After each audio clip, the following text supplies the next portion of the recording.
Welcome to Chillin' 101. We hope this video helps. You start by confirming both phones use the same Google account and have NFC turned on. This lets Google Pay present cards for contactless use.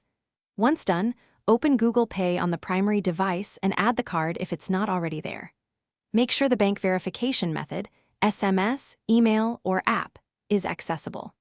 Also, enable screen lock and device protection so Google Pay will allow transactions. These steps prevent later verification delays and make the next setup fast and secure. You now switch to the second phone and install or open Google Pay. Sign in with the identical Google account. Next, add the same card. Google Pay may reuse a stored card token, but the bank often requires fresh verification on the new device, so complete SMS or app confirmation promptly. Once verified, go to Settings App's default apps and choose Google Pay for Tap to Pay. Make sure NFC is active, otherwise payments will fail even after verification.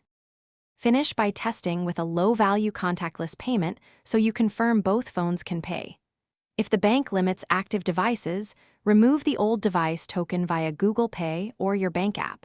This frees the card for use on the second phone.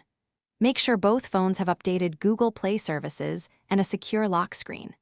If something goes wrong, re-verify the card on the failing phone, restart NFC, and contact the card issuer to reset tokens.